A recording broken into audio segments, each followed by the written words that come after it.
আমরা যেটা জেনেছি এরা হলো পেশাদার ডাকাত এবং এক একজনের একাধিক ডাকাতি এবং অন্যান্য মামলা রয়েছে তাদের বিরুদ্ধে। আমরা মূলত 18,58,965 টাকা আমরা এই তিনজন ডাকাতের কাছ থেকে জব্দ করি।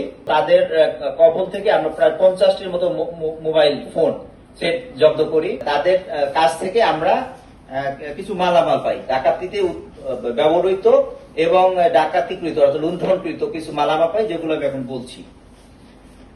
আমরা মূলত 18,58,965 টাকা আমরা এই তিনজন ডাকাতের কাছ থেকে জব্দ করি। তারপরে ডাকাত মোর্শেদের কাছ থেকে আমরা সেই ট্রাকটি পেয়েছি, যেটা আমরা বললাম। একই সাথে ডাকাতিতে ব্যবহৃত একটি মোটরসাইকেল, পালসার মোটরসাইকেল 150 সিসি, এটা আমরা জব্দ করি। তারপরে হলো ডাকাতদের বাসা থেকে আমরা যেটা জেনেছি এরা হলো পেশাদার ডাকাত এবং এক একজনের একাধিক ডাকাতি এবং অন্যান্য মামলা রয়েছে তাদের বিরুদ্ধে, সেগুলো আমরা আমাদের প্রেস ব্রিফিং এর পরের অংশ উপস্থাপন করব।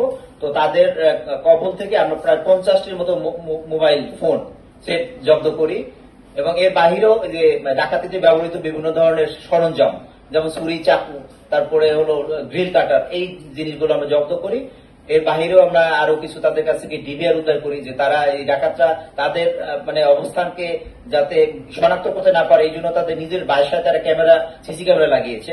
তো সেগুলো আমরা নিয়ে এসেছি ফুটেজ সংগ্রহ করার জন্য এবং বিশ্লেষণ করার জন্য। একনল হ্যান্ড ওয়াশ 100% প্যারাবেন ফ্রি, তাই নিরাপদ হাতের জন্য আস্থা রাখুন একনলে।